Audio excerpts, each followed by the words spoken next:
वक्रतुंड महाकाय सूर्यकोटि समप्रभा निर्विघ्नं कुरु मे देव सर्वकार्येषु सर्वदा। ओम नमः शिवाय। जय श्री गणेश। प्रिय भक्तजनों, आज फाल्गुन मास की द्विज प्रिय और गणेश चतुर्थी का व्रत है। आज हम सभी चौथ माथा और गणेश भगवान की कथा को श्रवण करेंगे। आप सबसे निवेदन है कि वीडियो के अंत तक बने रहें और पूरी कथा को जरूर श्रवण करें। एक सेठ सेठानी थे। उनके एक बेटा और बहू थे। बहू सबको भोजन कराए फिर स्वयं भोजन करती। एक पड़ोसन ऐसी भी थी जो रोज पूछती कि बहू आज क्या बनाया खाया है।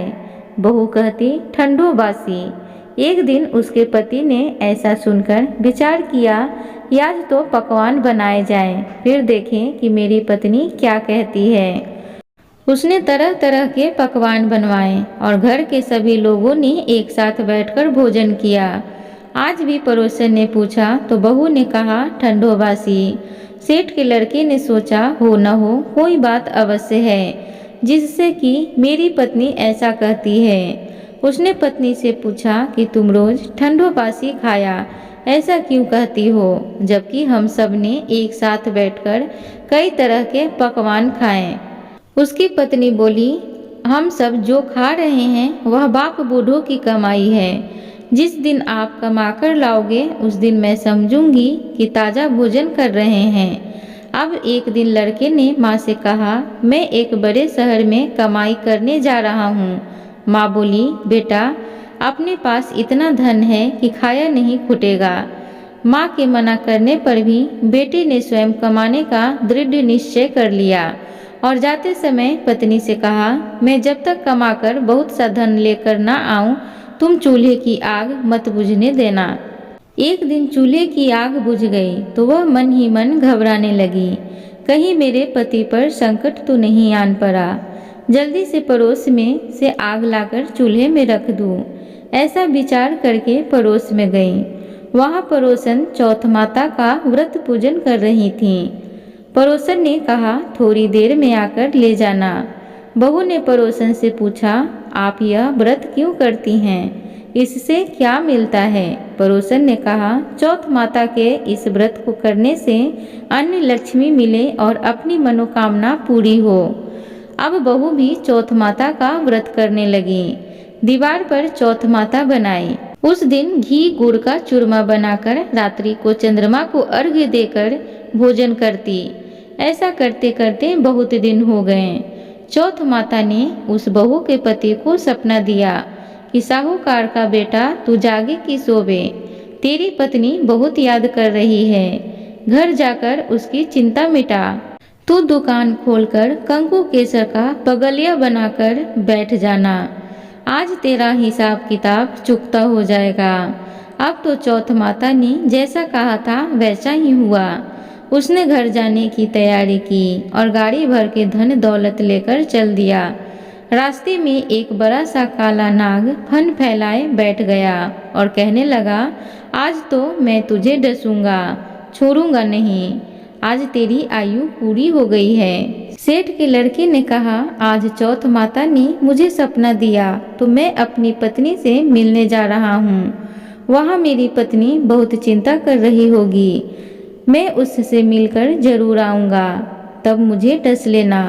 नाग ने कहा तुम शपथ पूर्वक कहकर जाओ, मैं तुम्हें जाने दूंगा, परंतु लौटकर नहीं आए तो मैं तुम्हारे घर आकर तुझे डस लूँगा।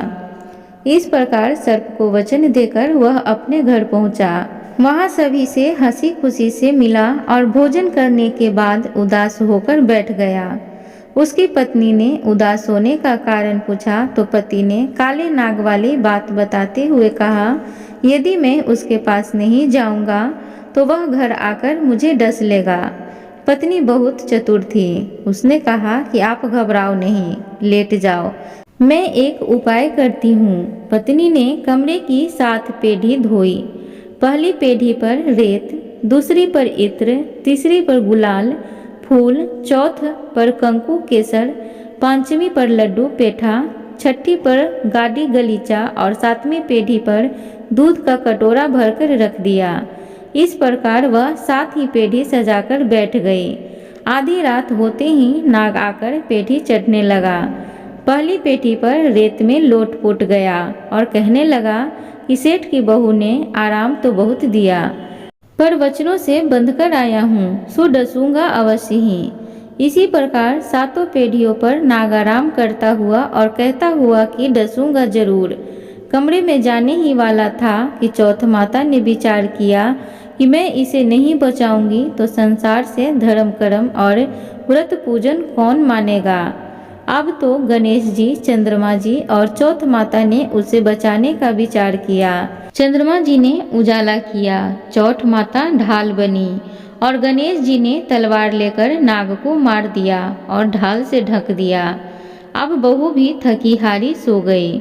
दिन उगा तो लोग बेटे से मिलने आए, परंतु बेटा बहू तो उठे ही नहीं थे। बहुत देर हो गई तो माँ उसे उठाने गई।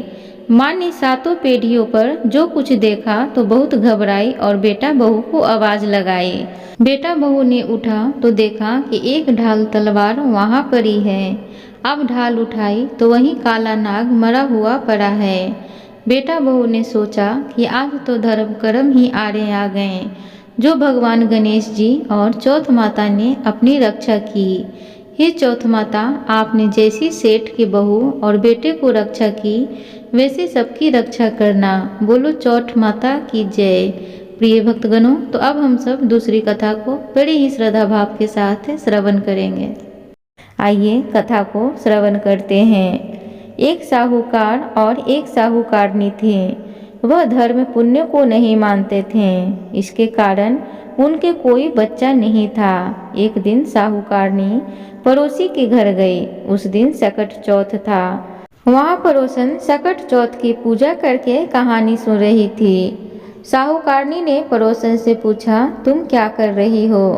तब पड़ोसन बोली कि आज चौथ का व्रत है, इसलिए कहानी सुना रही हूँ। तब साहूकारनी बोली, चौथ के व्रत करने से क्या होता है?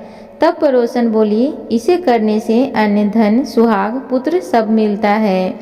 तब साहूकारनी ने कहा, यदि मेरा गर्भ रह जाए तो मैं 1.25 सेर तिलकुट करूंगी और चौथ का व्रत करूंगी। श्री गणेश भगवान की कृपा से साहूकारनी के गर्भ रह गया।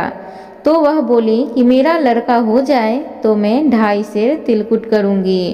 कुछ दिन बाद उसके लड़का हो गया। तो वह बोली कि हे चौथ माता, मेरे बेटे का विवाह हो जाएगा तो 5.25 सेर का तिलकुट करूंगी। कुछ वर्षों बाद उसके बेटे का विवाह तय हो गया और उसका बेटा विवाह करने चला गया, लेकिन उस साहूकारनी ने तिलकुट नहीं किया। इस कारण से चौठ देव क्रोधित हो गए और उन्होंने फेरों से उसके बेटे को उठाकर पीपल के पेड़ पर बैठा दिया। सभी वर को खोजने लगे पर वह नहीं मिला। हताश होकर सारे लोग अपने अपने घर को लौट गए। इधर जिस लड़की से साहूकारनी के लड़के का विवाह होने वाला था, वह अपनी सहेलियों के साथ गणगौर पूजने के लिए जंगल में डूब लेने गई। तभी रास्ते में पीपल के पेड़ से आवाज आई, ओ मेरी अर्धब्याही। यह बात सुनकर जब लड़की घर आई, उसके बाद वह धीरे धीरे सूख कर कांटा होने लगी। एक दिन लड़की की माँ ने कहा, मैं तुम्हें अच्छा खिलाती हूँ, अच्छा पहनाती हूँ, फिर भी तू सूखती जा रही है, ऐसा क्यों? तब लड़की अपनी माँ से बोली कि वह जब भी दूब लेने जंगल जाती है तो पीपल के पेड़ से एक आदमी बोलता है कि वो मेरी अर्धब्याही। उसने मेहंदी लगा रखी है और सेहरा भी बांध रखा है। तब उसकी माँ ने पीपल के पेड़ के पास जाकर देखा तो यह उसका जमाई ही था। तब उसकी माँ ने जमाई से कहा, यहाँ क्यों बैठे हो? मेरी बेटी तो अर्धब्याही कर दी, अब क्या लोगे? साहूकारनी का बेटा बोला, मेरी माँ ने चौथ का तिलकुट बोला था लेकिन नहीं किया, इसलिए चौथ माता ने नाराज होकर यहाँ बैठा दिया। यह सुनकर उस लड़की की माँ साहूकारनी के घर गई और उसने पूछा कि तुमने सकट चौथ का कुछ बोला है क्या? तब साहूकारनी बोली, तिलकुट बोला था। उसके बाद साहूकारनी बोली, मेरा बेटा घर आ जाएगा तो 2.5 मन का तिलकुट करूंगी। इससे श्री गणेश भगवान प्रसन्न हो गए और उसके बेटे को फेरे में लाकर बैठा दिया। बेटे का विवाह धूमधाम से हो गया। जब साहूकारनी के बेटा एवं बहू घर आ गए तब साहूकारनी ने 2.5 मन तिलकुट किया और बोली, हे चौथ देव, आपके आशीर्वाद से मेरे बेटा बहू घर आ गए हैं, जिससे मैं हमेशा तिलकुट करके व्रत करूंगी। इसके बाद सारे नगरवासियों ने तिलकुट के साथ सकट व्रत करना प्रारंभ किया। हे सकट चौथ, जिस तरह साहूकारनी के बेटे बहू से मिलवाया वैसे ही हम सबको मिलवाना। इस कथा को कहने, सुनने और हुंकार भरने वालों का भला करना। बोलो सकट चौथ की जय, श्री गणेश देव की जय। प्रिय भक्तगणों, उम्मीद करूंगी आज की कथा आप सबको अच्छी लगी हो, तो प्लीज़ चैनल को जरूर सब्सक्राइब करें, वीडियो को लाइक करें, कमेंट बॉक्स में जय गणेश जरूर लिखें। धन्यवाद।